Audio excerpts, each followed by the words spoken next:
Merhabalar herkese, Demigaz kanalına Büyülü Bir Dünya'ya hoş geldiniz. Bugün sizlerle yeni bir içerikle birlikteyiz. Bugün Standard Event oynayacağız ve 7 galibiyet alarak 500 mücevher, 3 pack ve 1 playing point kazanmaya çalışacağız. Bugün oynayacağımız deste ise Dark Jeskai diye geçen ve Tarkir setine ait kartlarla donanmış olan bir deste olacak. Şimdi desteye bir göz atalım. Evet, bugün oynayacağımız deste böyle. Ama bu deste Jeskai Revelation destesi. Bildiğiniz gibi Jeskai Revelation bir büyüyü veya o an savaş alanında bulunan bir kalıcı büyüyü geri gönderiyor. 4 hasar veriyor. 2 tane pul yaratık yaratıyoruz. Onun yanına 2 kart çekiyoruz ve 4 hayat kazanıyoruz. Dolayısıyla yapmadığı şey olmayan bir kart Jeskai Revelation. Bundan 3 tane kopya olacak ve bu kartın etrafında da diğer küçük büyülerimiz olacak ve bu şekilde maçı kazanmaya çalışacağız. Bir diğer önemli kartımız ise Inevitable Defeat. Bu karşılanamaz bir büyü ve herhangi bir kalıcı büyüyü oyundan ihraç ettiğimiz gibi kendimiz 3 hayat kazanıyoruz ve rakibin 3 hayat kaybetmesine neden oluyoruz. Bir diğer kartımız ise Lightning Helix. Bunu öldürme büyüsü olarak da kullanabiliriz veya direkt rakibin yüzüne 3 hasar verip kendimiz 3 puan kazanabiliriz. Dolayısıyla Defeat, Helix ve Jeskai Revelation'la hem biz hayat kazanacağız hem rakip hayat kaybetmiş olacak. Dolayısıyla burada 36 hayat kaybetme şansına sahip oluyor bu şekilde. Kart çekmek için stock up'ımız var, Marang River Regent var ve Consultant Star Charts var. Bu tek kartımız Edge of Eternity setinden. Ultima ve Day of Judgment'la öldürme büyülerimiz, Get Lost yine öldürme büyüsü, Normalize ve Three Steps Ahead karşılama büyülerimiz. Village var destemizde, böylece bazı büyüleri karşılanamaz hale getirme şansına sahip olacağız. O yüzden önemli olabilir. Özellikle kontrol destelerine karşı bizim ihtiyacımız olacak bir arazi. Sky Revelation kartını daha kolay bulabilmemiz için bir tane Mystical Teachings kartımız mevcut. Bir de öldürme büyüsü olarak Fire Magic kartımız var. Dolayısıyla bu 3 kartla maçları kazanmaya çalışacağız. Ve bakalım bunu ne kadar başarabileceğiz. Nico True Shot ilk rakibimiz. Bakalım nasıl bir maça başlıyoruz kendisiyle. 4 tane arazimiz. Day of Judgment, Mythical Dispute, Lightning Helix. Çok kötü değil. Tutabiliriz. Shrine'ı koyalım. Tap olarak. Ve başlayalım. Dimir belki öğütme destesi olabilir veya kontrol olabilir. Esper. Esper'de de Mill olabilir veya Spyglass Siren. Helix açık olsun. Onun dışında Get Lost açık olsun. Belki Ninjutsu ile Kaito oynama şansı da vardır diye düşünüyorum. Esper Bounce olabilir diye düşünüyorum ama şu an ne oynadığını tam karar vermedim. Stone Chase Talent peki. Bunu Get Lost yapabiliriz. Ama Day of Judgment da var. Şu an çok bir aciliyeti yok. Map Token'ı kullanacak. Daha fazla kart çekmesine izin vermeyelim bence. Helix diyelim. 22'ye çıkalım. Bir Helix daha geldi. Bütün Helix'leri bulduk. Neyse o zaman tap olarak bu arazimizi koyalım. Talent'ı şu an için öldürmeye gerek yok diyecek. Şu an için öldürmeye gerek olmayabilir ama Get Lost'u Talent için tutalım. Evet bakalım. Onda da bir sürü hem hayat kazanma hem de bize desert olan arazilerin hepsini kullanıyor demek ki. Stock up. Peki. Karşılama büyüsü iyi olabilirdi. Evet. Get Lost'la Stone Chase Talent'ten kurtulalım çünkü yoksa Stock Up'ı geri alma şansına sahip. Mystical Teaching ile Jeskai Revelation'ı bulabiliriz. Bir sonraki turda evet bütün Helix'leri de bulduk. O da ilginç oldu gerçekten ama hayat kazanmak önemli olabilir derken bir Get Lost daha. Bütün kartları bulduk. Mystical Teachings bir instant. Onu birazdan oynayabiliriz. Onun turunda. Yani bütün arazileri de bu arada tap arazi rakibimizin. Çok yavaş oynuyor olmasına rağmen hiçbir avantaj sağlayamadık şimdiye kadar. Get Lost. Evet, bir Siren daha. Çok önemli değil. Day of Judgment'ımız var. Gerekirse onlardan kurtulabiliriz aslında. Bir stock up daha. Bir stock up daha. Bence hala biz Mystical Teachings yapmaya devam edelim. Şu an çok önemli değil ama tabii kart çekiyor olması bir anlamda üzücü de. Bütün kartları da buldu. Yani arka arkaya 2 tane stock up. Mystical Teachings diyelim. Kart çekmek için ne alabiliriz? Bir sürü de kartımız var. Jeskai Revelation'ımız var. 3 tane Inevitable Defeat'imiz var. Consult alalım. Consult'la böylece hem arazi çekebiliriz hem de başka kartlara da bakabiliriz. Kick yapalım.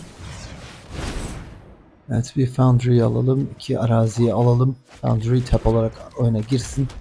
Şu an çok fazla yaratık yok zaten. En fazla 3 veya 4 hasar verebilecektir.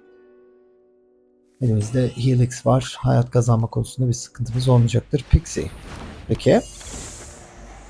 Pixie ile Siren'i geri getirecek bir sürü map token oldu. Ultima'mız var bir tane.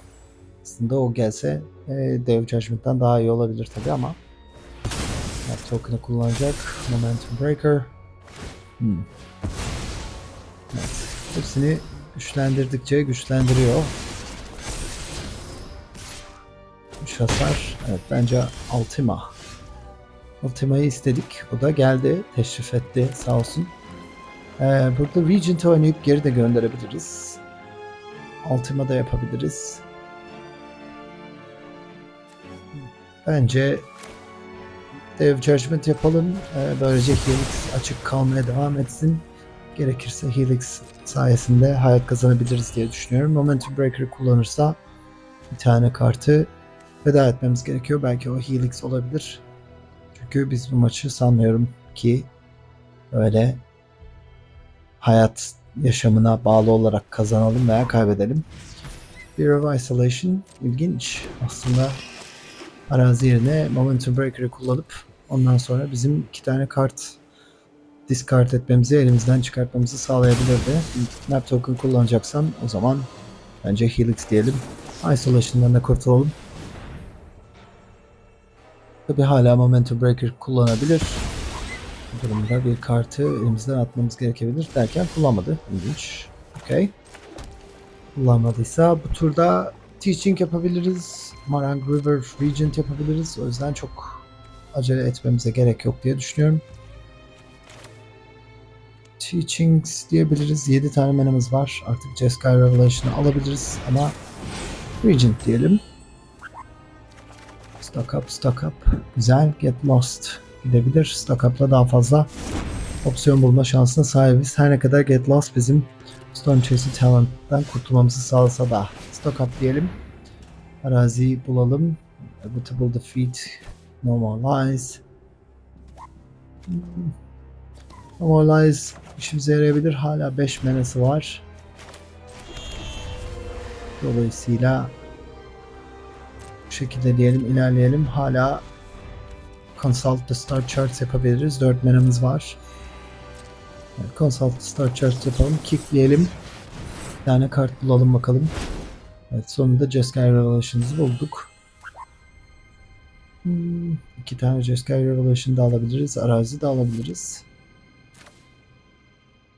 Arazi alalım bir tane. O da Starting Town olsun. Tap olarak girecek ama olsun. En azından istediğimiz rengi bize sağlaması açısından önemli. Stock up yapabiliriz ama o zaman discard etmemiz gerekiyor. Gerçi Fire Magic çok işimize yarayacak mı bu turda onu bilmiyorum. O yüzden stock up diyelim. Marang güzel. Normalize. Böylece 2 tane Normalize kullanabiliriz. Fire Magic dediğim gibi çok işimize yaramayabilir artık. Fire Magic biraz daha böyle pool destelerinde birden fazla pool olduğunda hepsini birden öldürmek için kullanabileceğimiz güzel bir kart. Marang diyelim. Yine kart çekmeye devam edelim bence. Artık çok fazla şansı var gibi durmuyor. Bir tane tap araziyi gönderelim. Evet, 4. Helix'i de bulduk bu arada. Evet. Artık Jeskai Revelation için zamanı geldi diyebilirim. Ama discard yapmamak için Helix'i şimdi kullanalım. Aslında Helix'i Jeskai Revelation yaptıktan sonra kullanmak daha iyi tabi ama 21 hayatı olduğu için de çok kolay öldüremeyeceğiz tek seferde zaten diye düşünüyorum. Go. Evet, 6 manası var. Hiçbir şey oynamadı. İlginç. O zaman bence Jeskai'nin zamanı geldi. Arazilerden bir tanesini geri gönderebiliriz. Yüzüne doğru 4 hasar verebiliriz. Gerçi Normalize açık değil. Eğer elinde bir negate varsa sıkıntı olacak ki durduğumuza göre negate olabilir diyecektim. İlginç, yokmuş. Belki öldürme büyüsü Get Lost vardır. Pool yaratıkları öldürmek için. No Way to Run varmış. Peki. Bir tane pool'u öldürdü. Momentum Breaker da vardı elinde ama onu kullanmadı. Arazimizi koyalım. Başka bir araziye ihtiyacımız yok gibi sanki. Evet. Burada discard yapmamız gerekiyor. Ultima gerek olmayabilir. Get Lost'a gerek olmayabilir. Veya Get Lost'la bundan kurtulalım. Böylece discard yapmamıza gerek kalmasın. 2 hasar verelim. Onun turunda diğer Jeskai Revelation'ı kullanabiliriz. Böylece 3 pulumuz olur. Sonra da hem Helix hem de Inevitable Defeat'imiz var derken peki diğer pulu gönderiyoruz. Scavenger. Peki. Scavenger geri gönderebiliriz bu arada. Kullansın map tokenlarını. Böylece bütün arazilerini kullanmış olsun bence. Çok önemli değil. Scavenger geri göndeririz. Yine yüzüne 4 hasar veririz. Ondan sonra da pullarımızı yaratırız. Şimdi bunu yapabiliriz aslında. Önde git. Peki. 2 tane arazi kötü oldu. Var mı? Evet. Erken yaptık. Erken yaptık. Olsun. Helix'i kullanabiliriz. Inevitable Defeat'i kullanabiliriz. Yine 3 Steps Ahead'le kart çekmeyi deneyebiliriz. Mystical Teaching'imiz var. Bir sürü arazimiz var. Helix diyelim. Evet. Bir sonunu beklemiş olsaydık bu Scavenger durmayacaktı burada. Böylece daha kolay bir galibiyet alabilirdik. Defeat diyelim. Hem 3 hayat kaybetsin hem biz prowess yapalım. Ona düşecek hayatı 6 hasar verebiliyoruz. Bu turda bekleyebiliriz. Bekleyip Three Steps Ahead'le ne yapmak istiyorsa ona karşı da gelebiliriz. Ama tabi bekleseydik turun sonunu böyle bir sıkıntı yaşamayacaktık. O da ayrı bir mesele. Momentum Breaker. Momentum Breaker'a izin verirsek ondan sonra Pixie ile onu geri alıp sonra 2 pool'dan da vazgeçmemiz gerekecek. Dolayısıyla Three Steps Ahead'ı oynayalım. Başta yaptığımız hata yüzünden aslında oyunu bitirememiş olduk. Ama yine hala avantaj bizde. Three Steps Ahead yine arazi. Yeter artık arazilerden sanki. Tamam.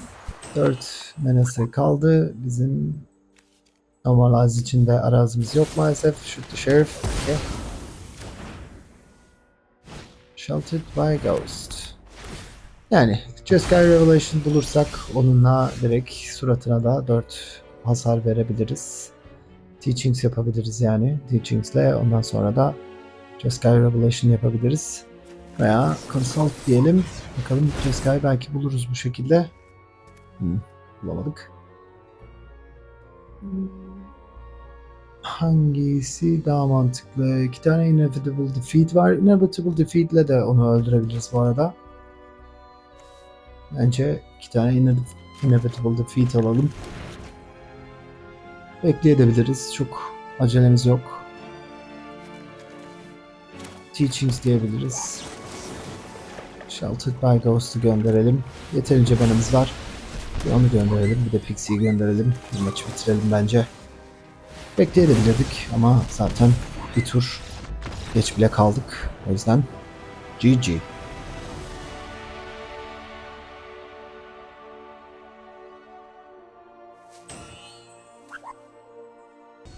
Evet, Neteras bir sonraki rakibimiz. Bronze seviyesinde bir arkadaşımız. 4 tane menemiz var. Güzel. Village olması iyi.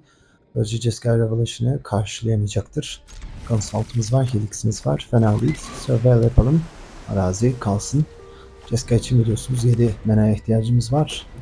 Beyaz, Mono White, Life Gain. Fire. Peki.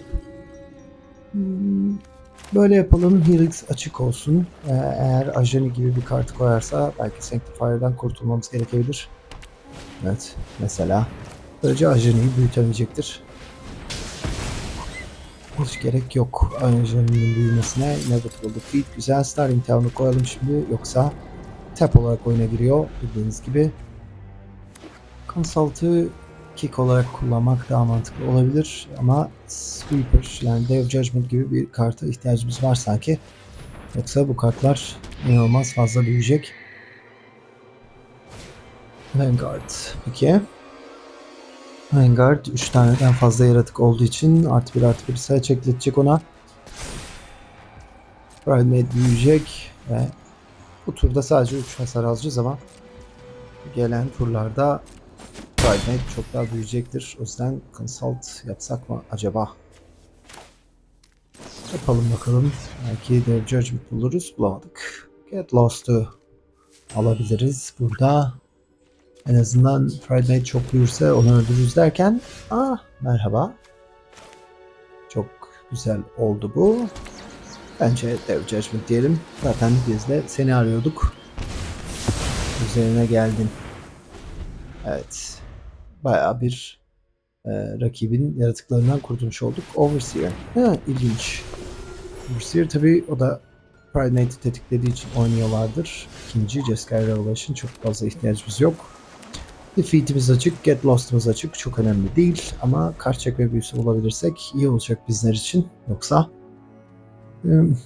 sıkıntı.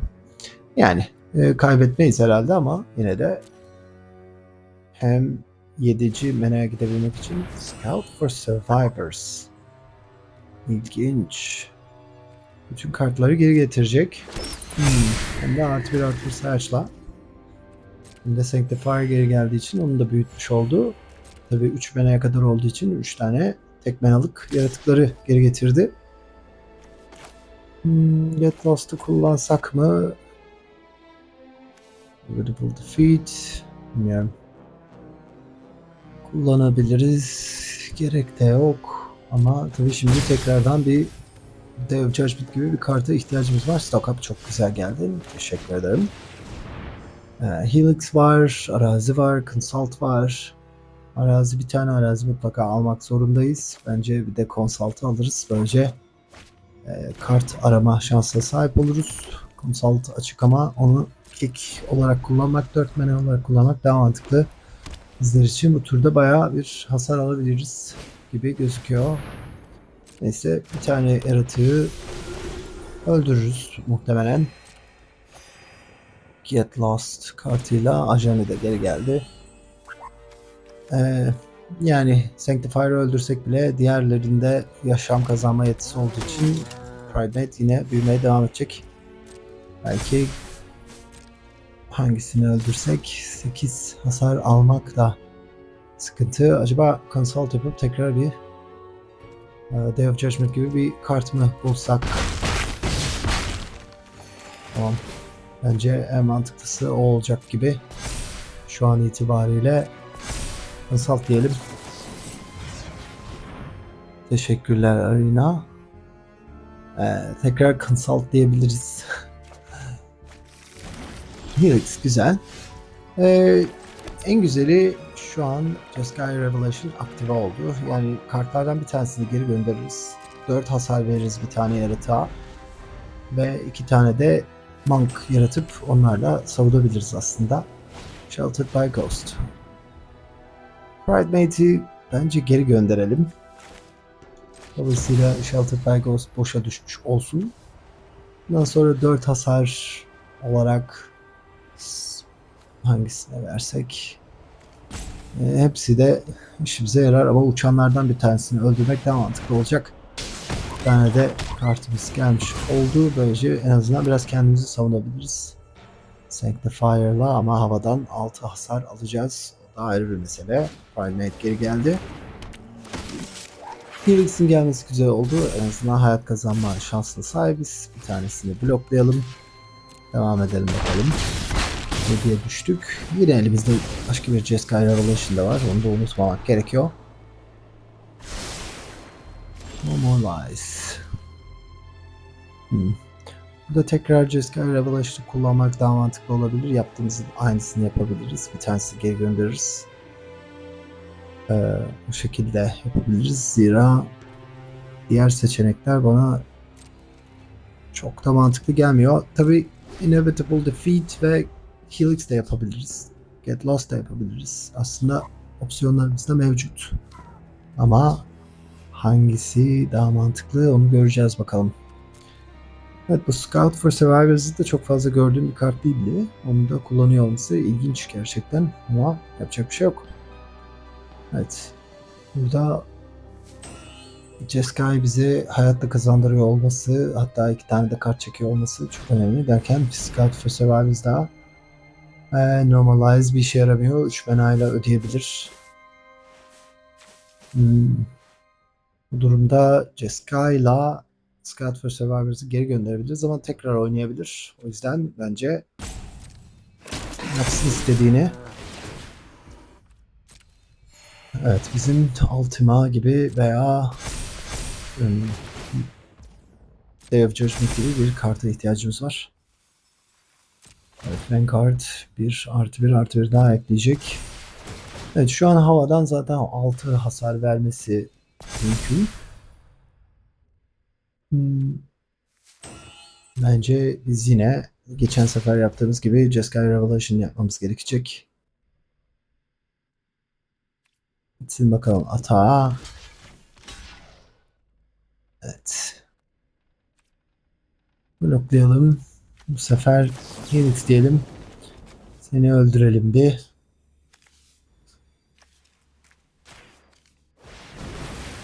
Buradan hayat kazanalım. Ve consult deyip kart arayalım. Zira şu an Jeskai de bizi kurtarmayacak. Bu kadar bir sürü Primate varken en mantıklısı consult olacak. Consult dedik. Güzel. Aslında Marak'la 2 tane kartı geri gönderme şansına sahip olabiliriz. O da bir seçenek olabilir ama yetmez. Yetmeyecektir yine. Çünkü 4 hasar verebilir. Helix'i alabiliriz. En azından hayat kazanabiliriz. Bunun dışında bir de arazi alalım. Evet. Yani gerçi bir tane altıma, bir tane Dev Judgment kaldı. Çok fazla da yok zaten elimizde. Evet, bu turda tekrar Jeskai Revelation da yapabiliriz. Bütün konsolları bulduk ama evet, Dev Judgment kaldı. O da Scout for Survivors'la gerçekten bayağı başarılı bir oyun yürütmüş oldu.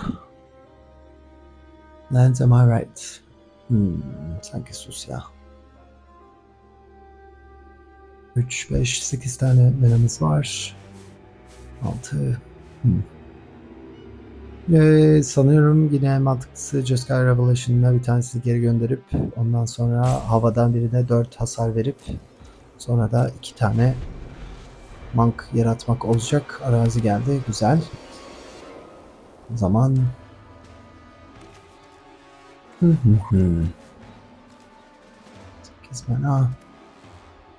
Evet, başka türlü çıkamıyorum işin içinden aslında. Jeskai bekleyelim. Atak yapsın bakalım.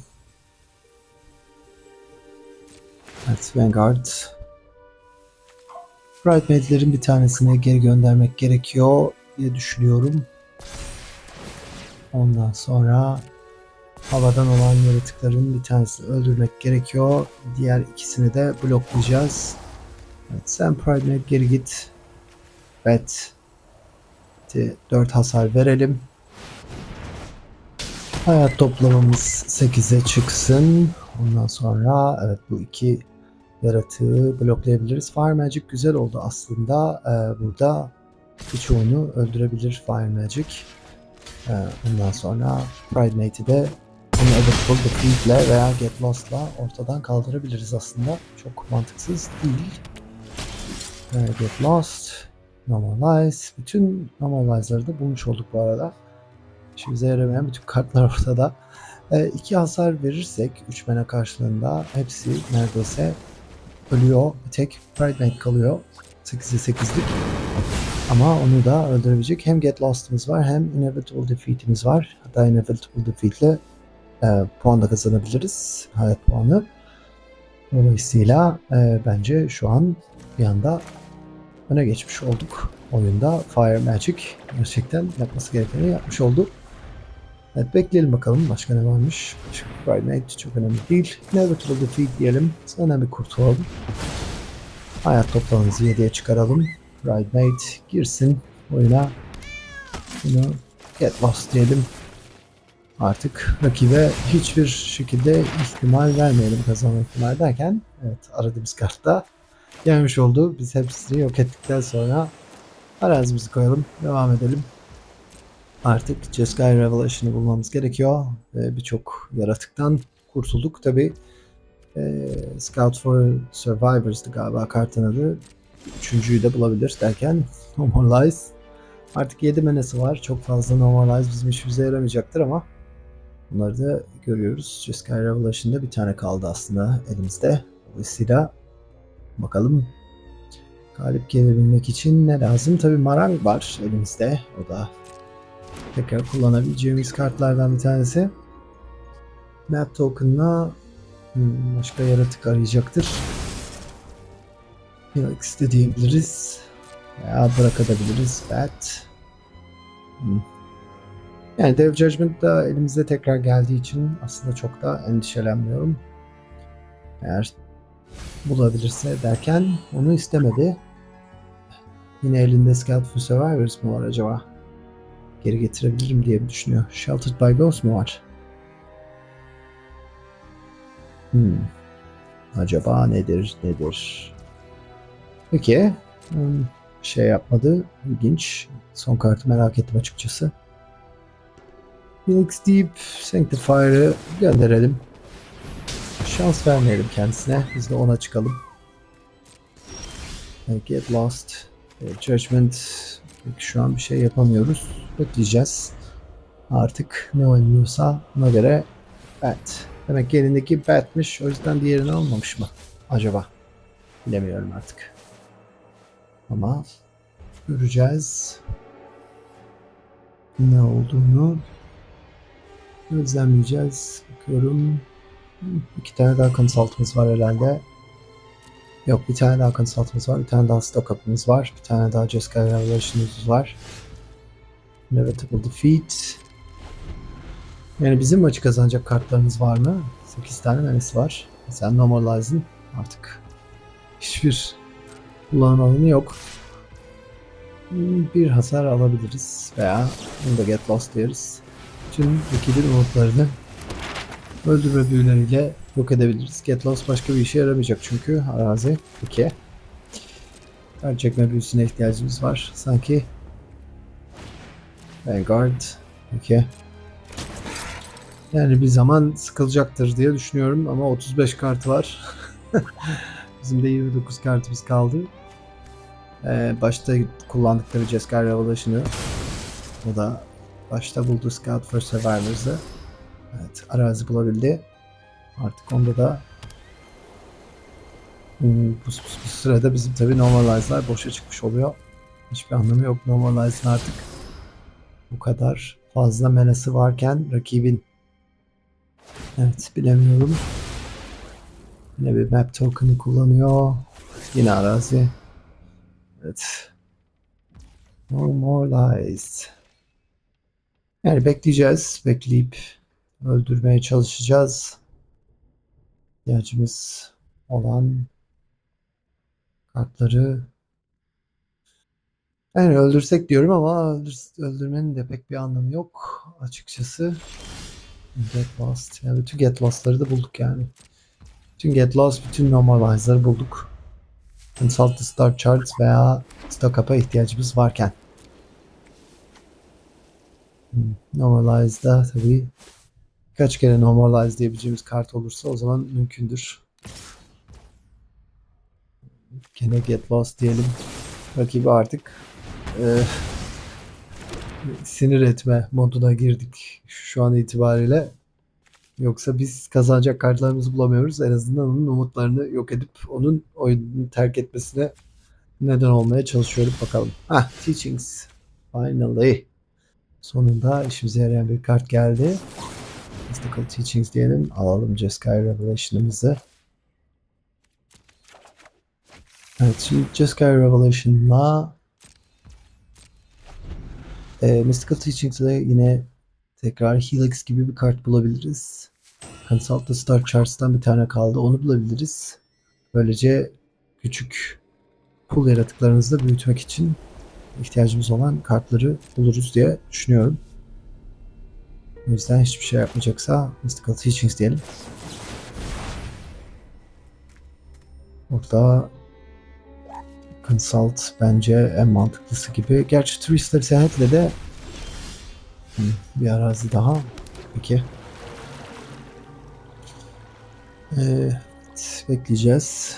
Şu an bir tane kartı göndermemiz gerekiyor. Elimizde zaten 3 tane Normalize var. Bence discard yapmada herhangi bir sıkıntımız olacağını düşünmüyorum. Çünkü Normalize'ler uzun bir süredir elimizde boş kağıt olarak duruyorlar. Judgment. Evet, bakalım. O da ne yapmak istediğini bilmiyorum açıkçası. Yani artık elinde 4 tane kart var. Birkaç tanesi muhtemelen arazi. Jeskai diyelim. Belki Jeskai bize 2 tane kart çeker. Onunla da Twisted Sehead'i de kullanabilirdik. Twisted Sehead belki bizim aynı zamanda küçük pulları Essence Channeler üzerine Map Token. Peki. Bunu geri gönderebiliriz. Essence Channeler'ı çok önemli değil. Tur sonunu bekleyelim. Evet. Bunu da almadı. O da ilginç. Diğerini de kullanacak. Kullansın. Bu sefer aynı hatayı yapmayalım. Erkenden Essence Channel'ları göndermeye gerek yok. Sheltered by Ghost'u kullanmak isterse belki o zaman mantıklı olabilir. Çünkü Inevitable Defeat için de bir hedefe ihtiyacımız olacak. Eğer Channeler kalırsa Channeler'ın öldürmeye çalışarak Inevitable Defeat yapabiliriz. Böyle bir şansımız olabilir. Ama rakibimiz de yani oyunu uzattıkça uzattı, yani bir vazgeç artık diyeceğim. Yani biz de vazgeçmiyoruz gerçi de. Yani bu oyunun da bu kadar uzaması. Evet, bir Essence Channeler daha. Peki. Judgment da işimize yarayabilir kıvama geliyor. Aynı zamanda.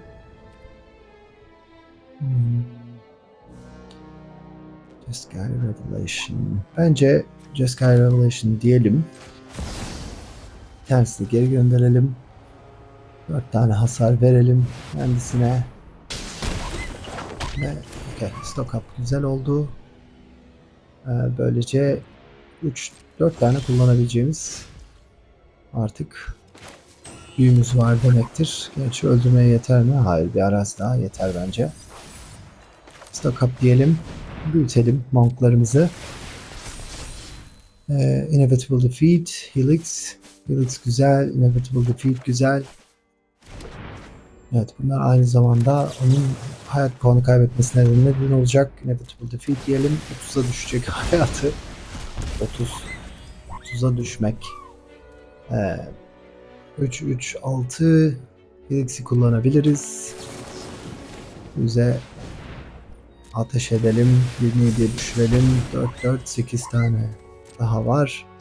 Consult kullanabilirdik ama zaten öldüremeyecektik. O yüzden çok önemli değil. Bence bekleyelim biraz daha.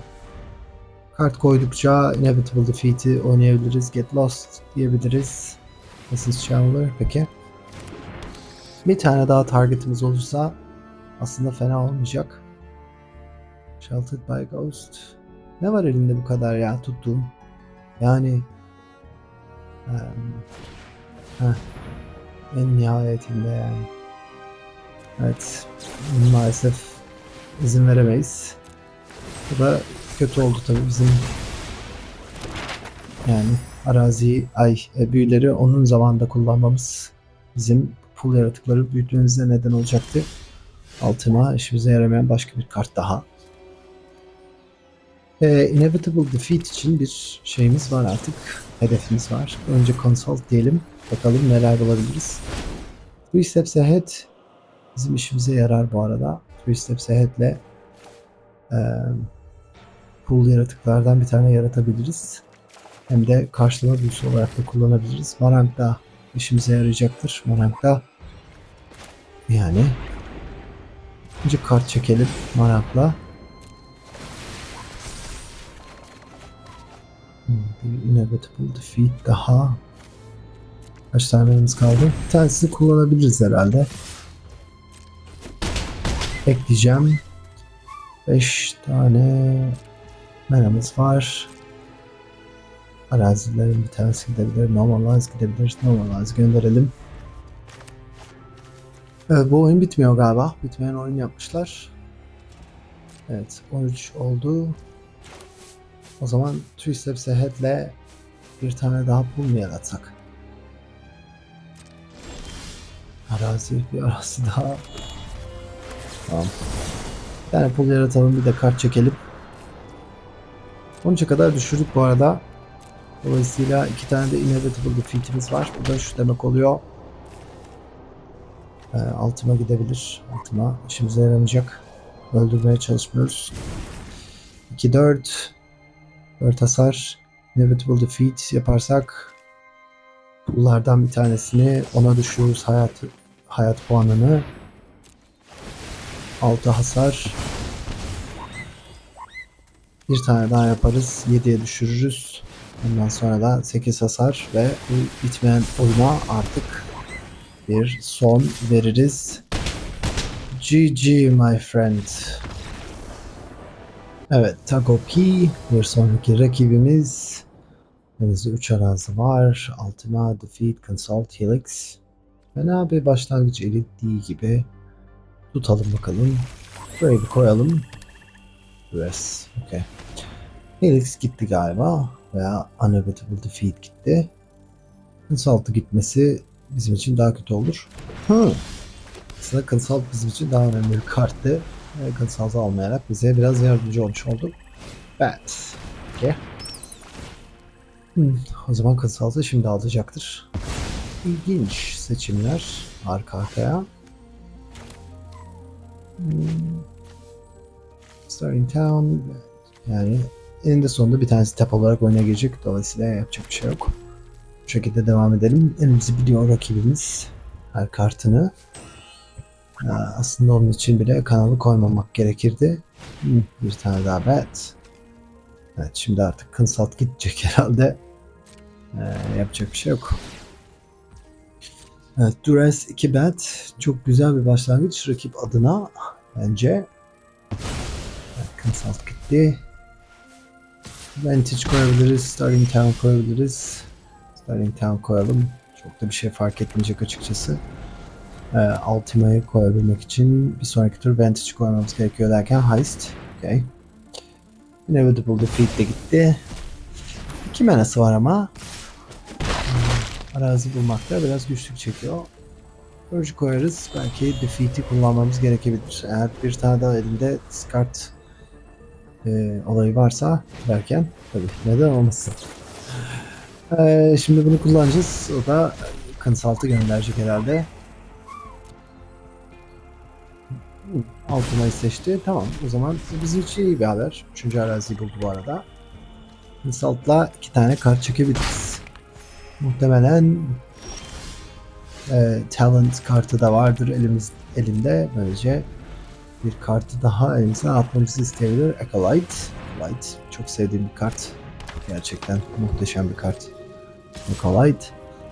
Evet, alalım hasarı. En azından iyi atlattık bu durumu. Çünkü 2 tane Consult'la 2'şer kart çekme şansına sahibiz şu an. Consult diyelim. Jeskai Revelation, 3 steps ahead. Mutlaka bir arazi almamız gerekiyor. Onun dışında hangisini almalı? Oz ve Jeskai diyelim. Hep araziler ama olsun. Güzel. Dev Judgment. Evet. Village kalsın. Village bizim ihtiyacımız olabilir. Her ne kadar rakibimiz mavi rengi oynamıyor olsa da dolayısıyla herhangi bir şekilde counter yapamayacaktır. Aclazot. Peki. Aclazot Get Lost yapılabilir. Ondan sonra da Consult yapabiliriz. Jeskai Revelation yapma şansımız da var aslında. Bekleyebiliriz. Bu turda acaba ne yapsak? 4 hasar da alabiliriz bu arada. Get Lost, Consult bana çok mantıksız gelmiyor. Alalım 4 hasar bakalım. Intimidation Tactics, Cycling bir şeyler arıyor. Rakibimiz 6. menayı buldu. Hiçbir şey yapmıyor. O zaman Insult diyelim.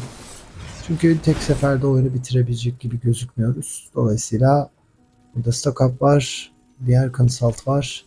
Bir arazi almamız da gerekebilir. O zaman Aclazot'u da öldürelim. Aslında 4 hasar almadan da yapabilirdik bunu ama olsun. Falls, bir tak arazi daha. Verge, bence artık araziye ihtiyacımız yok. Hazır büyüye ihtiyacımız var. Burada bakalım ne oynayacak. Oynadığına göre Jeskai Revelation yapabiliriz. Gerçi 6 tane arazisi de açık. Bu da elinde öldürme büstü olabileceği anlamına da geliyor. Olsun, bakalım bir deneyelim. Verge koyalım, stock up diyelim. Biraz büyütelim bakalım prowess yaratıklarımızı. 3 steps ahead. Eğer karşılama bir şey yapmak isterse 4 tane de arazi. Tebrikler. Marang'la kart çekebiliriz. Tekrar stock up yapabiliriz. Inevitable defeat yapabiliriz. Veya turda zaten rakibi öldüremeyeceğimiz için bekleyebiliriz. 3 steps ahead'le. 3 steps ahead'le bu arada kopya da yapabiliriz. Pull yaratıklardan bir tanesini. Zira 6 arazimiz mevcut. Trajectory.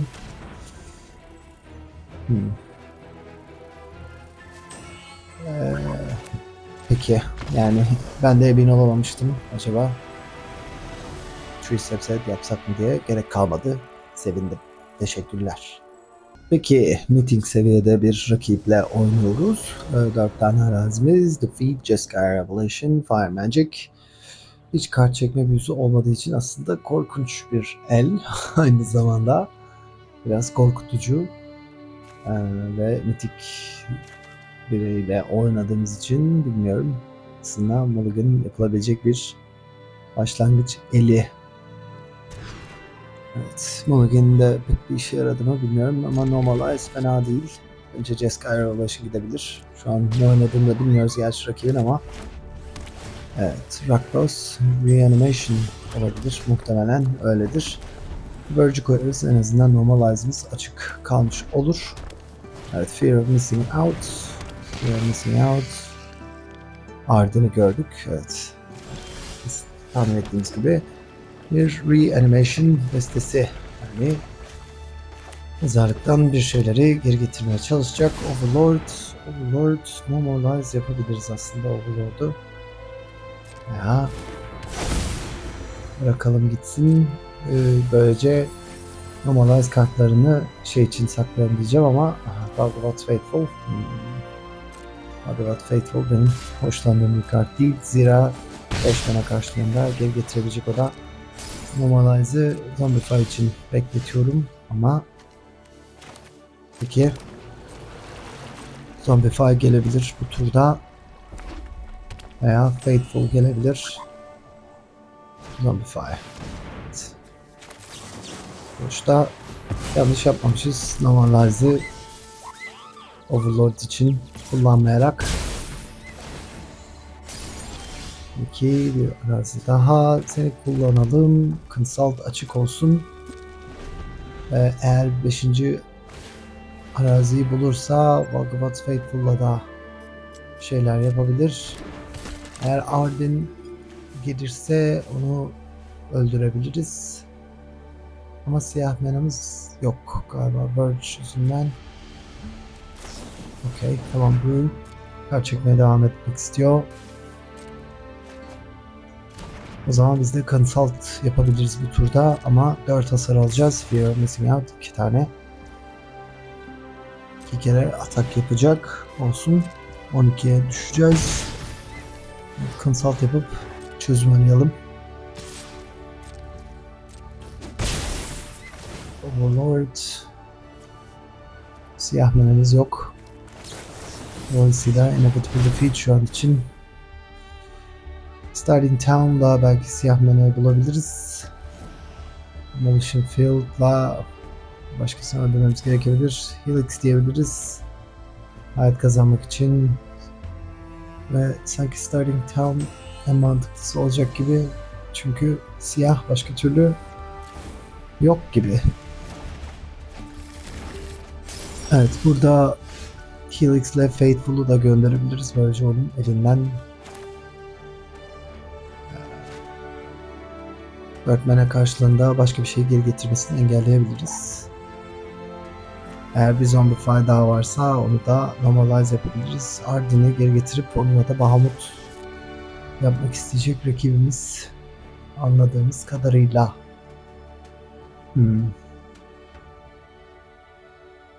Evet, hangi araziyi koymalı?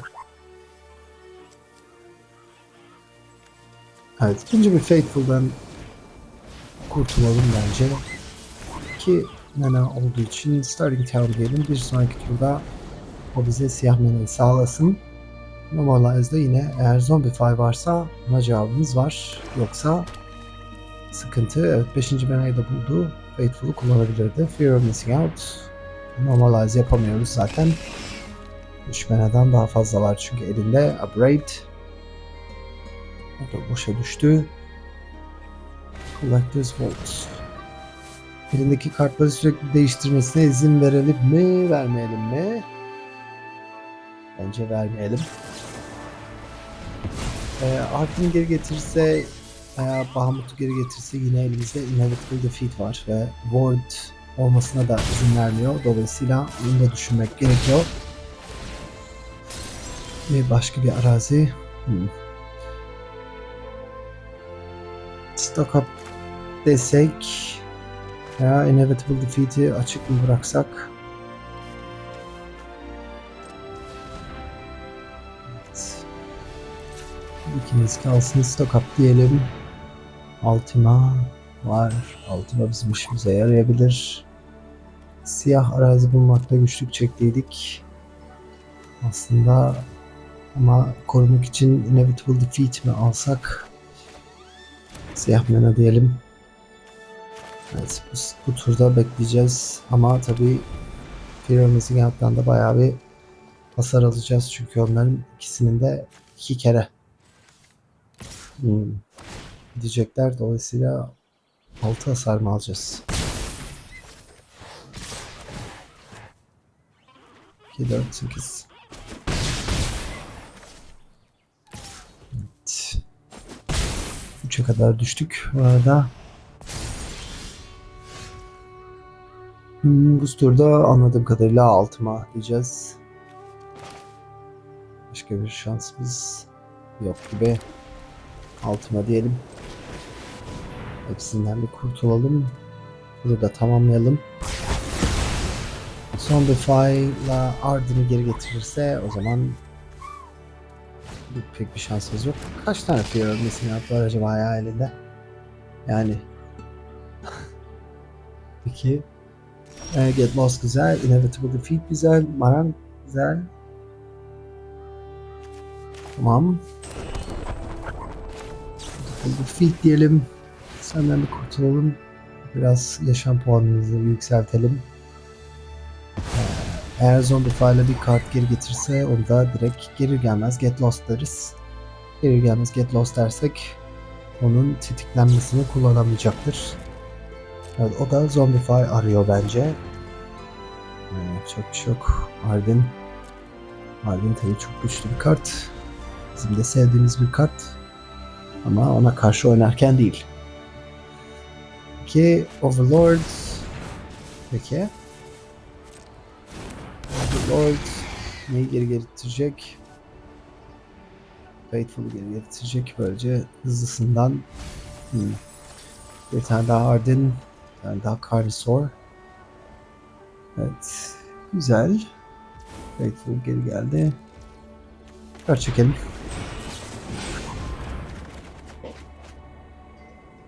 Arazilerin bir tanesi gidebilir bence. Ama evet. Foundry gitsin. Inevitable Defeat güzel. Arazimizi koyalım. Bir başka Inevitable Defeat, o da güzel. Stock up diyebiliriz halen. Inevitable Defeat diyelim sana. Elimizde 2 tane Get Lost var. Dolayısıyla geri gelen kart çok önemli değil. Bence hatta bekleyeceğiz. Faithful'u kullanacak. Ondan sonra 4 mana karşılığında Arden'i geri getirecek. Ve ondan sonra da Get Lost diyeceğiz. Bence Arden'i geri getirecekti. Carnosaur'u da geri getirebilir gerçi. Bir sürü opsiyonu mevcut. Bakalım. Arden. Evet, Arden gelir gelmez öldüreceğiz Arden'i. Böylece tetiklenip başka bir kartı geri getiremesin. Inevitable Defeat. Güzel. Stack up. Arazi bulalım. Inevitable Defeat. Bir arazi. Çok Helix işimize yarayacak durumda değil. Bu arada 14'e kadar indirdik. Rakibin hayat puanını da Inevitable Defeat sayesinde Collector's Vault 2. O da aranıyor. Zombify gibi bir kart arıyor olabilir. Bir arazi daha. Bu arada Demolition Field'ı kullanıp bir tane onun arazisi kullanıp biz de varsa elimizdeki basic arazilerden kurtulabiliriz. Bolt. Bakalım. Bir Better Trying daha tabi. Şimdise yaramıyor. Evet, elimizde 3 tane öldürme büyüsü var. O yüzden çok önemli değil. Faithful tamamdır. Bakalım ne zaman ne geri getirecek. Yine Arden olması muhtemel. Arden geri geldi. Get Lost. Hemen Get Lost yapalım kendisini. Inevitable Defeat de yapabilirdik. Ama Inevitable Defeat'i açıkçası Jeskai Revelation için saklamak istiyorum. Jeskai Revelation gelirse Inevitable Defeat'le daha büyük bir şansımız var gibi düşünüyorum. Demolition Field'de yapıp elimizde basic arazi varsa ondan da kurtulalım. Böylece daha az kart çekelim. Hem de benim elimde ne kalmış onu da göreyim. Ama hiç Jeskai Revelation görmedik daha şimdiye kadar. Quick Action diyelim. Evet, 3 tane Jeskai Revelation'ımız var. 2 tane Marang var. 3 tane Consult var. Yani Helix var. Yani daha ne olsun ama tabii göremiyoruz kartları. Olsun, bir tane araziden vazgeçmek zorunda kaldık. Bu arada Inevitable Defeat ile zaten 6 hasar verebiliyoruz. Aslında bir o yüzden Jeskai Revelation gelirse evet, sonunda teşekkür ederim Arena. Okay, şimdi Zombify yaparsa kaç tane? 5, 7, 8, 9 tane arazisi var. Evet. Tamam. Zombify bulmayı deniyor. Rakibimiz halen bulabilmiş değil. Anladığımız kadarıyla. Ama yapabileceğimiz şey Jeskai Revelation'la büyüyü geri göndermek, 4 hasar vermek ve 2 tane de pul yaratık yaratmak. Zombify. Evet. Bir gönderelim. Zombify'ı. Gerçi hala 4. Hala 4 menesi var aslında. Zombify tekrar oynayabilecek. Olsun. Tamam. Tamam. Zombify'ı tekrar oynayabilecek. Get Lost'u da saklayabiliriz. Carnosaur'un tetiklemesiyle bakalım ne bulabilecek. 5 mana, Discover 5. Evet, Carnosaur'u geri getiriyor. Ardını da geri getirebilirdi aslında. Neden Ardını geri getirmedi onu da bilmiyorum. Ki güzel. Hiçbir şey bulamamış olması sevindirici. Şimdi yapacağımız şeyler çok kolay oldu. Böylece tap out'ta olmuş oldu rakibimiz. Tap out olduğu için de biz get lost yapabiliriz. Inevitable defeat yapabiliriz. Inevitable defeat ile zaten 6 hasar verebiliriz. Ondan sonra da pool yaratıklarda geri kalanını hallederler. Bir arazi daha. Neredeyse bu oyunu hiç consult the start chart bulmadan yeniyorduk. Ama inevitable defeat diyelim. Senden bir kurtulalım. Senden kurtulduktan sonra bir de Volt'u gönderelim. Böylece 4'e düştüğün hayat toplamın 4'e düştükten sonra da 6 hasar verelim. Ve artık bu maçı da bitirelim. 3 maçta uzun maçlar oldu gerçekten. Ama mitik oyuncuya da karşı galip gelebilmiş olduk. O yüzden güzel. Revenant 666. Eyvah. Şeytani bir isimle oynuyor rakibimiz. Elimizde mavi mana yok. Mavi mana olmadığı için Normalize'ı çok fazla kullanabileceğiniz gibi gözükmüyor. Kart çekme büyümüz de yok. Ama bütün öldürme büyüleri orada. Tamam, tap diyelim. Kırmızı. Acaba hangi kart var elinde? Çok şaşıracağız. Needlehead. Peki. Needlehead'i öldürelim böylece. Kart çekerken bize zarar vermesin. Hepsi bir hasar veriyor. Needlehead. Sewers güzel. Zaten başka bir şey de yapamayacağız. Hem de mavi mana. Regent kalsın. Kart çekebiliriz. Kart çekecek başka bir kart bulamadık. Çünkü şu ana kadar Regent dışında Challenger ve yani çok sevdiğim kartlardan bir tanesi kendisi. Revenant 666 gerçekten ismini hak eden bir desteğiyle oynuyor. Map token. Defeat desek mi? Kart mı çeksek? Challenger'a olan nefretim. Neyse. Get lost diyelim. Gerçi yine onun kart çekmesine izin vermiş olduk. Eğer get lost diyecektiysek bir tık daha erken yapmamız gerekiyordu. Neyse arazi buldu. Arazi buldu. Başka ne var acaba elinde? Needlehead. Onu da normalize diyelim. Burada Nemesis de vardır bir süre elinde. Kart çekelim. Bir arazi bulalım. İki arazi. Bir tane araziyi göndereceğiz herhalde. İster imkanı koyacağız. O da bize istediğimiz rengi verebilecek ne de olsa bu şekilde yapalım. Ama tabii istediğimiz bir şey olmadı ama bu kadar yaratık oynarken Get Lost'u da tutmak gerekiyor ters sağ. Evet, Nemesis de yakında burada olur, aramızda olur diye düşünüyorum. İlginç, Burst Lightning'i atması beklemediğim bir hamleydi. Her sayı büyütmeye çalışacaktır.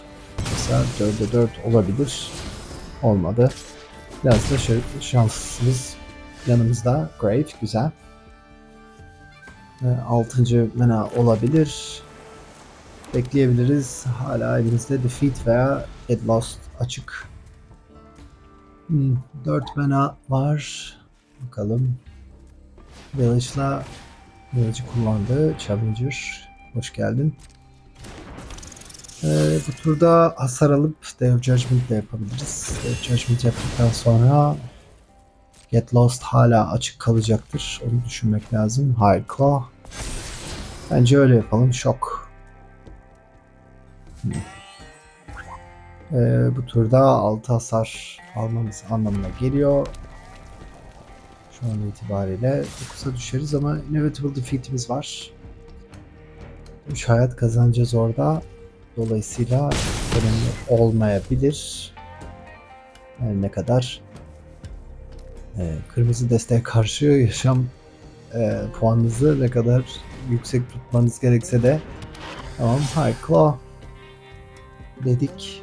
Bundan sonrası biraz daha iyi olabilir bizim için. Eğer 7. araziyi de bulabilirsek.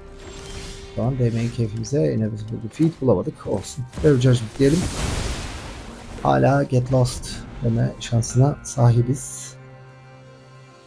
Bundan sonra da Jeskai Revelation ve iki tane de Defeat'le oyunu ele geçirebiliriz diye düşünüyorum. Nemesis elinde de şok var. Böylece benim hayat kazanmamı engelleyebilir. Bu hiç hoş olmadı tabii ki.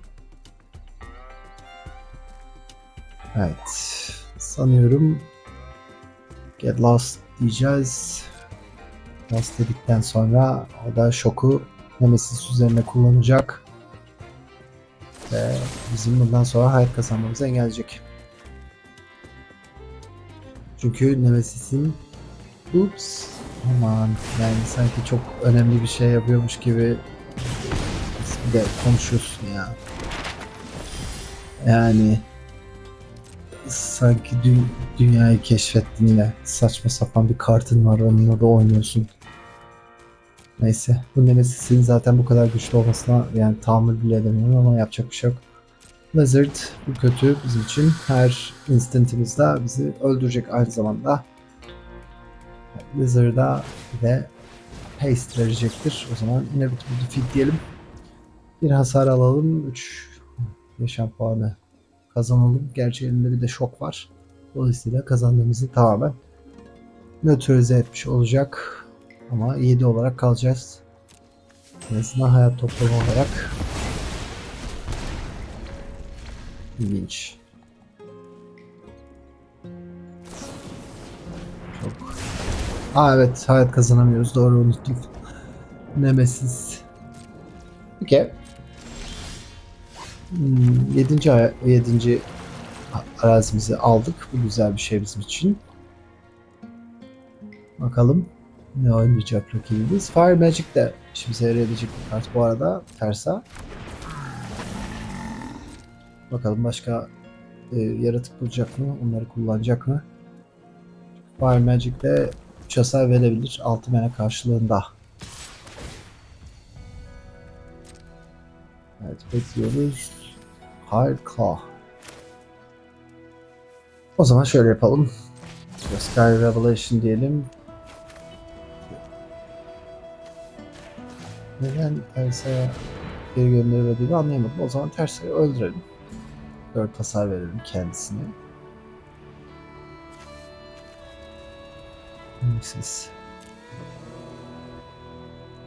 Siz gerçekten sinir edici bir kart açıkçası. Ne var elinde başka? Yani Strike 1 2 evet yani şey kazanamadığımız için harika.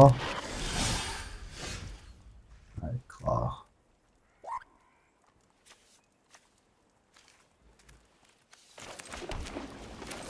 Evet, defeat diyelim, senden kurtulalım zira yoksa öleceğiz. Evet, 14'e düştü. İkisiyle de gidelim. Her ne kadar haste yaratıkları olsa da ikisiyle de gitmemiz lazım. Eğer şok varsa zaten elinde zaten kazanamayacağız oyunu. Çok önemli değil o yüzden. Belki Triceps'e yapabilecek bir yaratıkla oynar. Öyle olursa işimize gelir. Hiçbir şey yoksa da elinde Astronaut.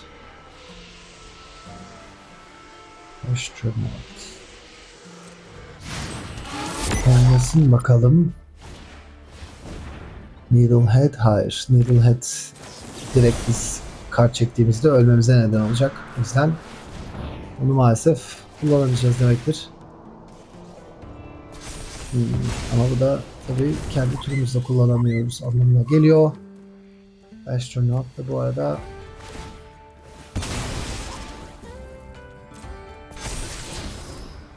Nemesis. Evet. Fire Magic yapabilirdik ama ya. Ay ay. Evet Nemesis'e kaybettik. Evet, biz başlamıyoruz. Elimizde ama Consult var. Bir önceki elde bulamadığımız kartları şimdi bulabiliyoruz. Water Grave diyelim. Tap diyelim. Başlayalım. İkinci turda belki Shrine'i koyarken untap dememiz gerekebilir ve yine kırmızı. Ama bu daha çok Boros destesine benziyor derken evet Boros'muş. Shrine'ı ödeyerek koyalım ki normalize diyebilelim bence. Yoksa sıkıntı. Çünkü biz başlamadığımız için bir an gerideyiz zaten. Onun avantajını kullanmasına izin vermeyelim. Bakalım 3 mana karşılığında ne oynayabilecek? Zenith. Hı hı. Normalize. Zenith çok güçlü bir kart. Onun oynamasına izin veremeyiz. Stock up diyelim. Evet, öldürme büyüsü bulamadık. Get Lost var gerçi ama sanki 2 tane arazi daha mantıklı bizim için. Zira elimizde yok başka bir şey. Evet, buldu Feet.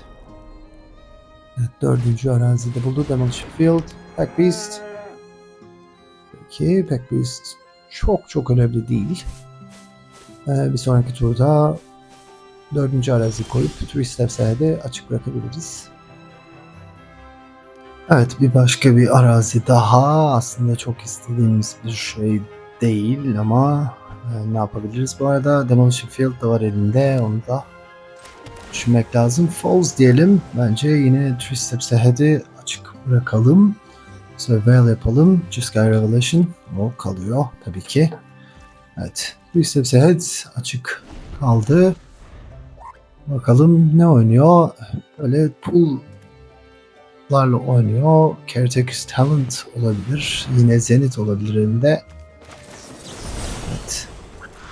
Three Steps Ahead'i kullanacak güzel bir hedef bulundu. Caretaker's Talent istemiyoruz. Çok fazla kart çekmesine izin veremeyeceğim. Evet, gidecek 3 hasar verecek. Çok önemli değil. Pair of Offering. Evet, benim mezarlığımdaki bütün kartları alacaktır. Çok da önemli değil gerçi. Zaten biz o kartları geri kullanamayacağız. Dolayısıyla çok bizim işimize yaramıyor.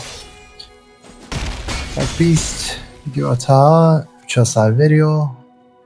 Peki bizim başımızda Jeskai Revelation var. Bu da şu demek oluyor ki Stewers'ı koyup ondan sonra Consult the Start Charts yapabiliriz. Bir 3 hasar daha alabiliriz. Çok önemli değil. Surveil, Ultima. Tamam. Ultima bizim ihtiyacımız olan bir kart.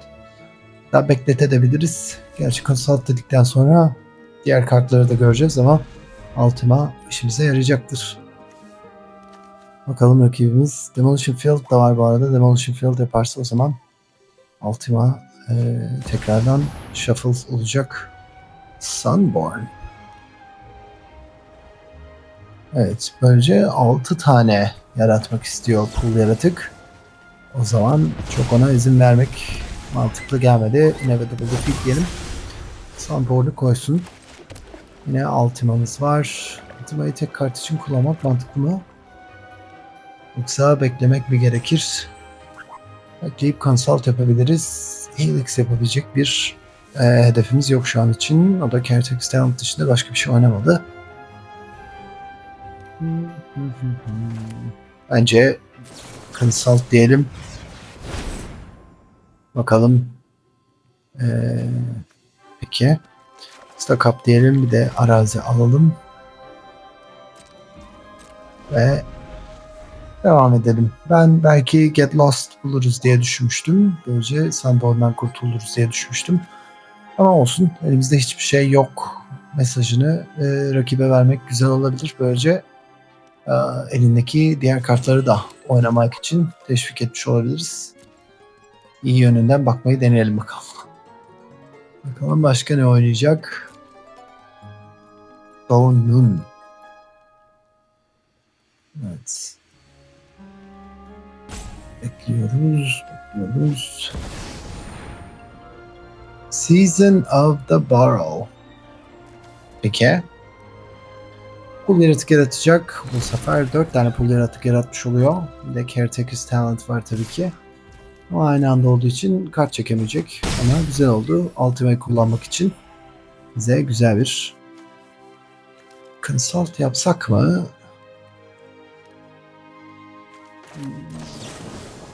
Veya Helix diyelim. Biraz düşürelim hayat puanını. Kendimizinkini de yükseltelim. Helix. Okay. Altına diyelim. Kurtulalım bunlardan. Yine Helix'imiz var. Bu arada Jessica ile Caretaker Talent'ı da geri gönderebiliriz. Çok işimize yarayacak mı bilmiyorum ama Zenith. Peki. İkinci büyü ve bir sürü pool yaratma olayına geçecektir muhtemelen. Zenith çok güçlü bir kart. Çok güzel bir kart Zenith. Evet. Torch the Tower mı?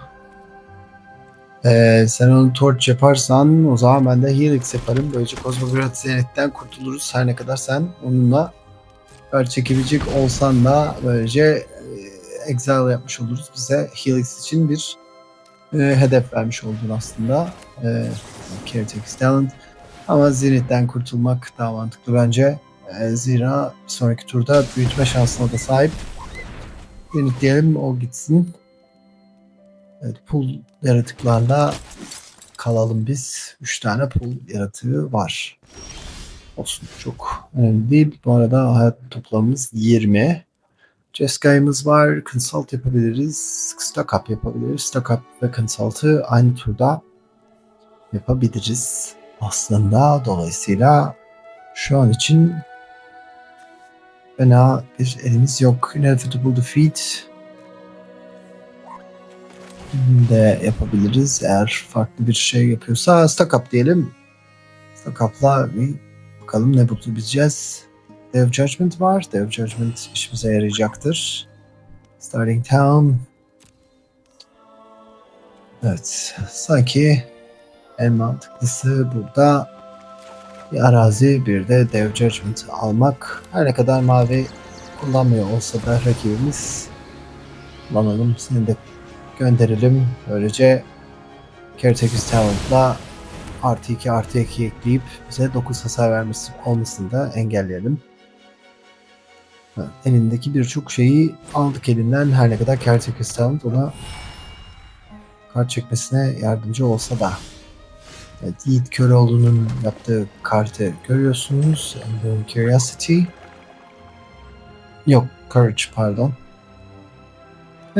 Jeskai diyebiliriz. Defeat diyebiliriz. Anladığım kadarıyla artık her şeye haste vermek istiyor. Tabii bu da benim elimde Inevitable Defeat var. Dolayısıyla Courage kartından kurtulabiliriz.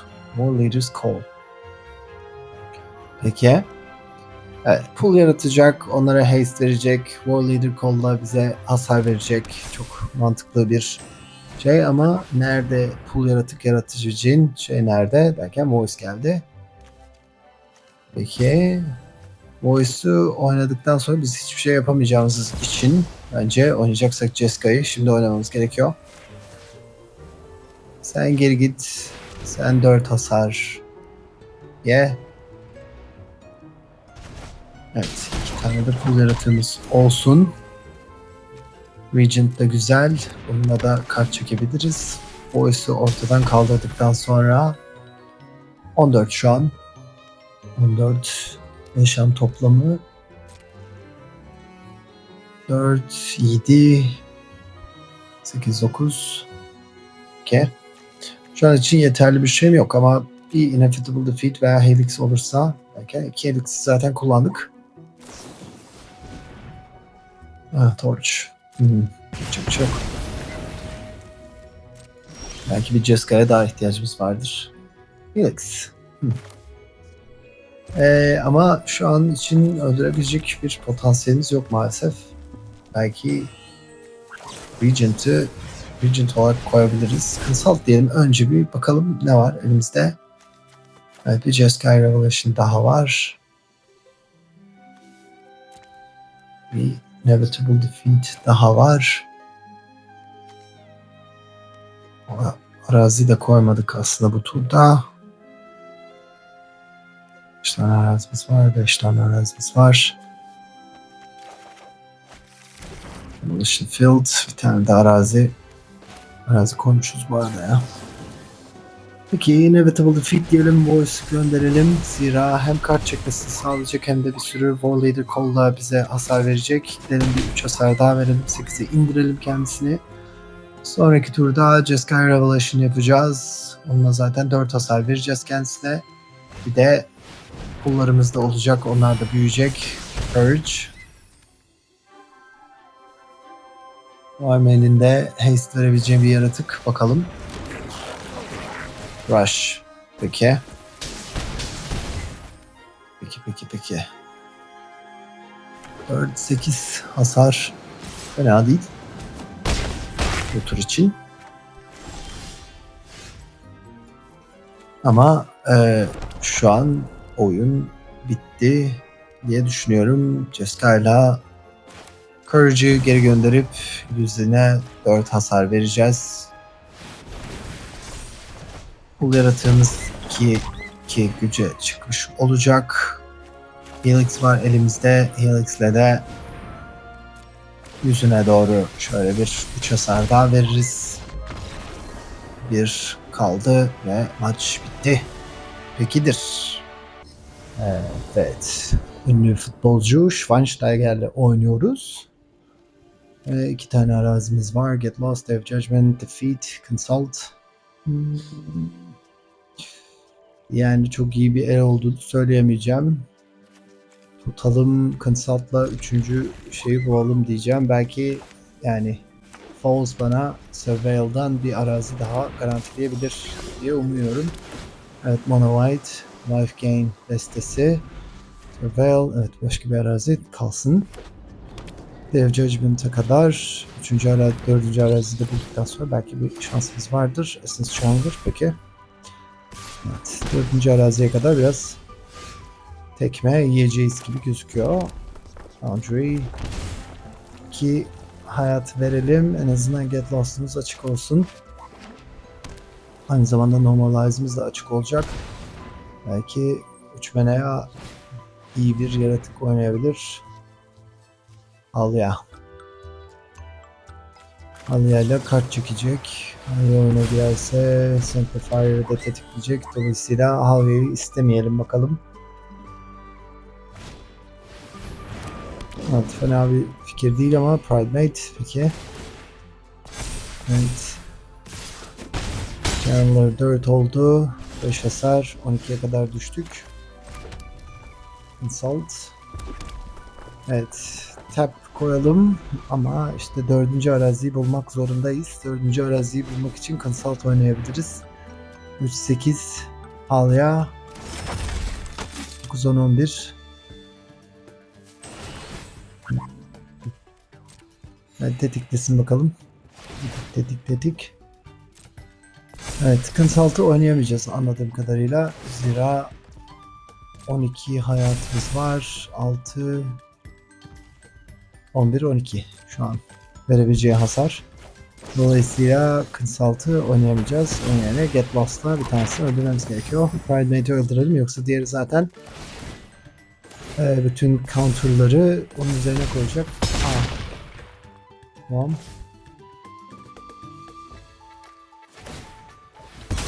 Üçe kadar indik. Yani eğer bir arazi bulursak ve Day of Judgment yaparsak güzel. Yoksa maç bakalım. Map token. Bir Pridemate daha. Arazi lütfen.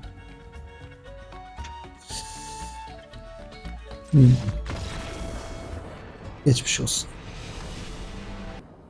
Evet, Erbaloz'la oynuyoruz. Biz başlamıyoruz. Elimizde ama Consult, Stock Up, 3 Steps Ahead, Normalize hepsi var. Gerçi beyaz menümüz yok. Normalize oynayabilecek ama belki False'la buluruz. Village de güzel.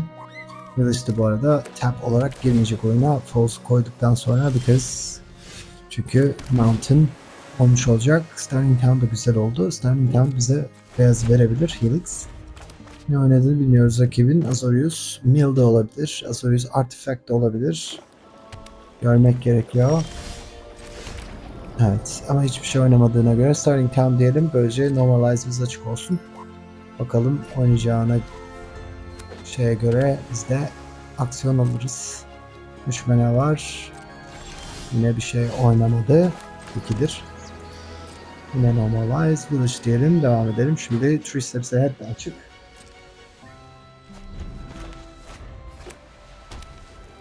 Evet, bekliyoruz rakibimizi. 4 mana oldu. Gene bir şey oynamıyor. Bekleyebiliriz biz. Verge deriz. En kötü NXT kullanırız.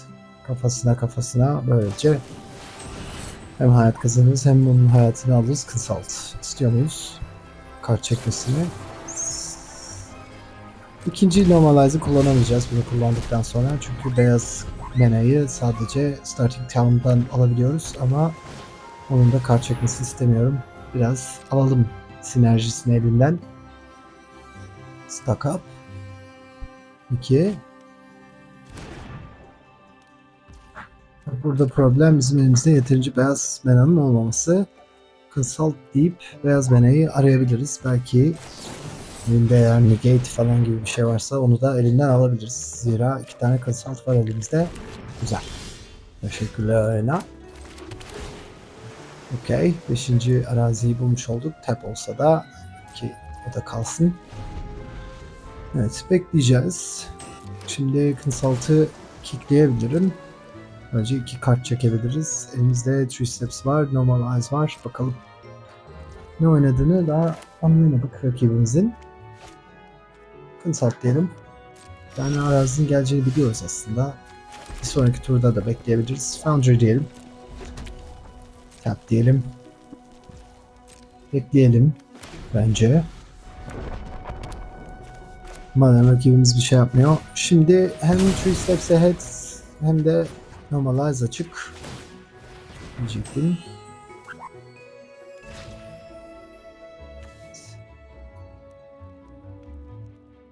Evet. Bekleyeceğiz. 4.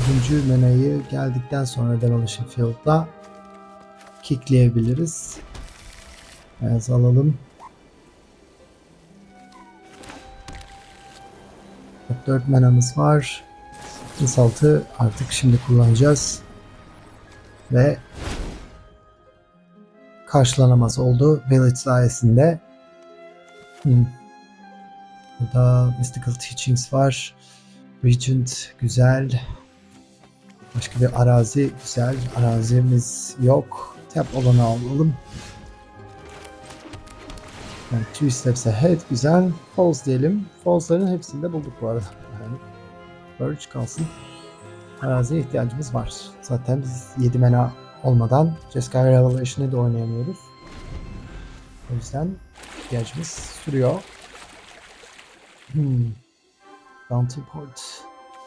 Ne oynuyor acaba rakibimiz ya? Çok merak ediyorum. Insult diyelim. Bakalım. Negate. Alabiliriz belki elinden. 3 steps ahead'de alabiliriz belki elinden. Hiçbir şey. Peki. Revelation. İkisini de mi alsak? Arazi var mı elimizde? Yok, arazi elimizde. O zaman bir tane daha arazi alalım. Emin olalım bir sonraki turda arazi oynayabileceğimize. Wilkes diyelim, bir mesaj gönderelim bakalım. Evet, bir vintage daha. O zaman tap alanı koyalım. Bekleyelim. Şimdi artık elimizde Jeskai Revelation'ımız da var. 3, 5, 8, 9 tane menemiz olacak bir sonraki turda. Phantom Port'la Fish yaratabilir. Evet, onu yapacaktır. Belki Fish'le beni öldürmek istiyor olabilir. Bu yaratıklarla. Çünkü başka bir şey oynamak istemiyor. Korkuyor herhalde Twisted Setlerimden. Ama tabii biz de sonuna kadar bekleyemeyiz. O zaman Regent diyelim.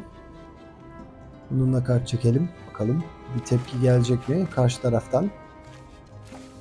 Gelmiyor. Get Lost gitsin. Bir şey oynamıyor çünkü. Gerçi Get Lost yani Elspeth oynuyorsa onun için lazım olabilirdi ama bir tane daha var elimizde zaten. Verge'i koyalım. Evet, bir tane kartı elimizden atmamız gerekecek eğer hiçbir şey yapmazsak. Gerçi Normalize biraz boşa çıktı diyebiliriz. Elimizde fazla arazi de var. Kanal da gidebilir. Regent. O zaman Receps'e head diyelim. Bir daha kart çekelim. Bakalım. Şimdi ne olacak? Muhtemelen elinde bir karşılama büyüsü vardır. Varsa ve Triceps'e head'i tamamıyla kullanmak isterse o zaman da Normalize deriz. Zaten Normalize'ın artık yavaş yavaş özelliği gidiyordu. Çünkü bir sürü manası var. 3 mana ödeyebilecek durumdaydı. O zaman kanal gitsin. Zira o tap olarak girecek oyuna. Evet, ama hala rakibimizin ne oynadığını bilmiyoruz. Stock up. Ne yapacak bir şeyimiz yok. 3 manamız açık değil. Triceps'e head için. Bir stock up daha. Peki. O da aranıyor ama ne arandığını bilemiyoruz tabii ki.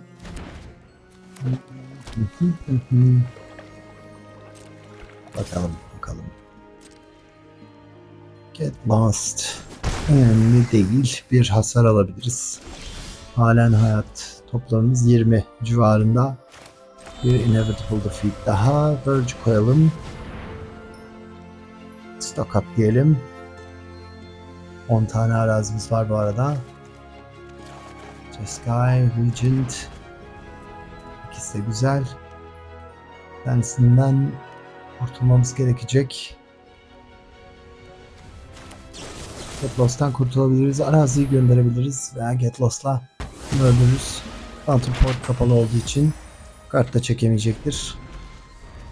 Aynı şey olacaktı. İkisinden bir tanesini göndermemiz gerekecekti ne de olsa. O yüzden çok bir şey değişmedi bizim açımızdan. Kart çekelim madem. Regent'la bakalım elinden iyi alabilecek miyiz? 3 steps ahead. Normalize peki. Belki bekleseydik daha iyiydi. Normalize'ı kaybetmek Regent'ı iyi olmadı. Ama elinden olabildiğince büyüleri de almamız gerekiyor. Fountain Port. 3 manası açık. 7, 11 aslında Jeskai diyebilirim. Bunu göndeririz. Kafasına 4 hasar veririz. Varsa elinde Normalize'ı 3 mana ödeyebilirim. Çok önemli değil. Bunu ödeyelim. Seni gönderelim. 11'e kadar indirelim. Bakalım.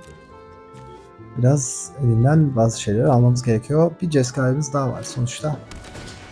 O yüzden çok önemli değil. Ama ne oynadığını hala anlayamadık yani. Kontrol ise kontrol de acaba neyle kazanmayı hedefliyor? Seam Reap. Tamam, bir tane pulumuz gitti. Evet, Demolition Field. Demolition Field Fountain Port için güzel veya Anchorage için güzel. Bir hasar verelim bakalım. Ne yapacak? Güzel. Güzel. 5 manası açık. Yapabileceğimiz şey Jeskai'la bu pool'dan kurtulalım. Üzerine 4 hasar verelim. Böylece pool'umuz da büyümüş olsun. Bakalım var mı karşılama büyüsü? Gerek kalmadı. Peki. Ve son maçımıza başlıyoruz. Workshop'la oynayacağız. 3 arazimiz var. Get Lost, Day of Judgment. Bütün öldürme büyülerinden birer tane mevcut. Dolayısıyla çok kötü değil. Tutabiliriz diye düşünüyorum. Evet, 6 galibiyet, 2 mağlubiyetle buraya kadar geldik. Son maçımız bakalım 9. maçta istediğimiz 7 galibiyete ulaşabilecek miyiz? Birlikte bekliyoruz. Rakibimizin ne oynadığını da görelim. Starting Town bize istediğimiz rengi verecektir. Zaten şu an herhangi bir kart çekme büyüsü yok. Elimizde mavi menamız Starting Town'la birlikte olacak diyoruz.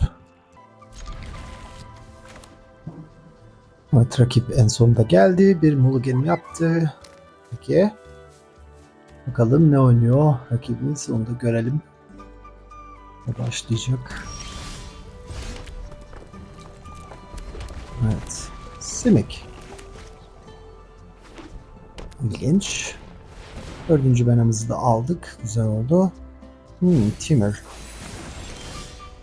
Timur Furious. Timur Battle Crier oynuyor anladığım kadarıyla. Urge diyelim. Helix'imiz açık olsun. Ondan sonra Starting Town'u 3. turda koyabiliriz. Zaten Plains her türlü untapped oluyor. Evet, Trailblazer çok sevdiğimiz bir kart değil. Kendisi onun bir sürü kart çekmesini sağlayacaktır. Dolayısıyla sahaya girer girmez öldürülmesi gereken kartlardan bir tanesi. Kendisi o şekilde. Hazırlık yapalım. Trailblazer bildiğiniz gibi 4 veya daha güçlü bir yaratık oyuna girdiğinde onun kart çekmesini sağlıyor. Bu destedeki bütün yaratıklarda 4 veya daha üzeri güce sahipler. Bundan sonra da Dragon koyup savaş alanına bir sürü kartı oyundan ihraç ediyor. Ondan sonra o ihraç ettiği kart sayısı kadar da bizim hasar almamıza neden oluyor. Kart böyle çalışıyor. 4 mana Esper Origins'i koydu. Pekidir. Aslında Trailblazers'ı koyup Esper Origins'i de koyabilirdi. O zaman kart da çekebilirdi. Bilmiyorum. Başka planları vardır elbet. Bekliyoruz rakibimizi. Evet koydu. O zaman seni öldürelim. Bir sonraki turda çünkü 2 tane de mana verecek. Çok mana vermesine gerek yok diye düşünüyorum ben. Şimdilik güzel oldu. Bizim elimizde bu kadar öldürme büyüsünün olması aslında işimize yarar. Biraz avantaj sağlar gibi duruyor. Oyunun geri kalanında görelim bakalım. Trailblazer. Çok güzel kart aslında. OTG'nin en güzel kartlarından bir tanesi. Ama tabii Helix'le onu öldürebiliriz. Defeat'le onu öldürebiliriz. Bir arazi daha geldi. Seni koyalım. Hala elimizde Helix var çünkü eğer Trailblazer'ı oynarsa Helix'le öldürürüz onu. Wave Judgment'ı da başka zamana saklarız. Zira birden fazla yaratık oynamak isteyecektir. Trailblazer evet. Trailblazer da ona bir arazi daha katacak. Dolayısıyla hemen kendisi çok burada mesafe etmeye gerek yok. Gönderelim. Bir mana daha şu an 6 manası mevcut. Timur Battle Crier peki. Timur Battle Crier diğer yaratıkları oynamasını ucuzlatan bir yaratık. World Wagon. Okay. World Wagon Inevitable Defeat ile ortadan kaldırabileceğimiz bir kart aslında. Dolayısıyla fena değil ama tabii onu da hızlı bir şekilde ramp yapmasına izin veriyor oluyor. Tamam. Map token'ı kullanacak. Bir Origins daha onu muhtemelen atacaktır. Mezarlığa diyecektim. Atmadı. İlginç. Bir tap arazi daha. Peki. Seni koyalım. Bence Battle Crier'ı da gönderelim. Eğer elinde bir yaratık daha varsa o zaman World Wagon'la bize atak yapacaktır. Ki evet Esper Origins var. Onun dışında başka bir şey de olabilir. Hayat kazanıyor. 21 olacak. Esper Origins oynayıp ondan sonra World Wagon'ı şey yapacak. Crew yapacak ve bununla birlikte atağa gidecek. 7 hasar verecek. Olsun 26 hayatımız var. Vestige. Okay. Evet, 7 hasarı alalım. 19'a geriledik. O da 23'e çıktı bu arada. Kazandığı bir sürü kartla. Şimdi Vestage'i koyduğu zaman onunla birlikte World Wagon'e da şey yapacak, tetikleyecektir. O yüzden bence Vestage'i koysun o. Ondan sonra biz Inevitable Defeat ile World Wagon'ı ortadan kaldıralım. Zira diğer kartları Day Judgment'la da gönderebiliriz ama World Wagon için zor olacaktır. Bakalım başka bir şeyler koyacak mı? Bir sonraki tur Verge'i koyup ondan sonra Jeskai Revelation'ı da kullanabileceğiz. Şu an 6 manamız var. Bu arada Vestige oyundan çıkınca o da 7 mana karşılığında elinde bir kart varsa onu da savaş alanına koyabilecek. Onu da düşünmek lazım. Dolayısıyla bu el aslında World Wagon'ı öldürmek için Onslaught. O zaman Vestige'i öldürmemiz gerekiyor. Çünkü Vestige'in kopyalarını yaratıp onlara bir de çeviklik ekleyecek. Hemen hata gidebilecekler. O da zaten bizi öldürür herhalde. Ona izin veremeyeceğiz. Vestige'den biraz hayat kazanalım. Bu da 12 hasar almamız demek. 8-13 hasar almamız demek. Peki. Evet. 13 hasar. Acıtmadı değil. Peki. Fire Magic. Fire Magic ama sadece 3 hasar verebiliyor. O yüzden çok da yetmiyor. Şimdi herkesi +2/+2 ekleyecektir. Jeskai Revelation'la 4 hasar verebiliriz bu Old Dragon'a ama o şekilde ondan kurtulabiliriz diye düşünüyorum. Tamam, Summon. Old Dragon'la Crew yaptı. 2. Evet, bekleyelim. Burada Map Token'ı gönderelim. 4 hasar sana verelim. Ondan sonra en azından daha fazla hasar almayalım. 4 hayat kazanalım. 2 kart çekelim. Bakalım bundan sonraki durum ne olacak? Hala Dev Judgment'ımız var elimizde. Bu arada bundan sonra konacakları yaratıkları da Dev Judgment'la yok etme şansına sahibiz. Burada Jeskai'den güzel bir şey bekliyorum. Upgrade. Evet, upgrade ile kendi yaratığını yok etti. Öbürünü de yok etti. Böylece Jeskai Revelation için bir target yani hedef kalmadı. Hedef kalmayınca da boşa düşmüş oldu. Jeskai Revelation'ımız güzel oynadı. Rakibimiz elinde 2 tane upgrade olması da tabii onun şansıydı. Böylece kart da çekemedik. Hayatta kazanamadık. Gerçekten güzel bir oyundu. Bunun açısından. Nice. Sure Shot. Sure Shot'ta herkese haste özelliği sağlıyor. Dolayısıyla çok fazla şansımız yok. Aslında tek bir kart için Dev Judgment'ı harcamış olduk. Throne 2. Fire Magic'te sadece 3 hasar verebiliyor. Yani şu an kart çekmeye ihtiyacımız var. Bazı yöntemleri bulabilmek için. Kanal teşekkürler Arena. Bu benim işime yaramıyor şu an. Jeskai Revelation'ı çok kötü kaybetmiş olduk. Evet, bir 4 hasar alalım bakalım. 5 olduk. Onun elinde ne var bakalım. Workshop.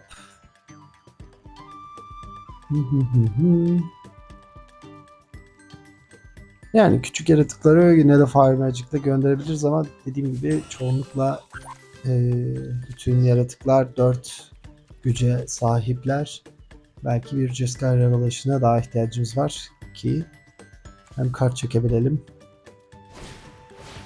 Ama yani bir tanesini harcamış olduk. Trailblazer 2. Trailblazer onun Trailblazer'ı gönderelim. Diğerini zaten öldüremiyoruz. Çok fazla kart çekme imkanı vermeyelim ama şu an elimizde hiçbir şey yok. Yani bir Ultima güzel. Ultima'yla ondan da kurtulalım. Ama yani kart çekme büyüsüne ihtiyacımız var. Kesinlikle artık top deck. Yani destenin başındaki karta göre şekillenecek bütün oyun. Trailblazer. Belki Fire Magic'i elimizde tutmamız gerekirmiş. Ah, Consult teşekkürler. Consult bize ne verebilirsin?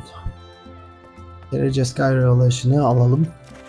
O bir kesin. Bir de Helix diyelim. Hem hayat kazanalım hem seni ortadan kaldıralım. Kart çekmesi imkan sağlamayalım. Evet, şu an Jeskai Revelation'da en azından kart çekme şansına da sahibiz. Bakalım ne var? Teachings. O da güzel. Teachings de güzel.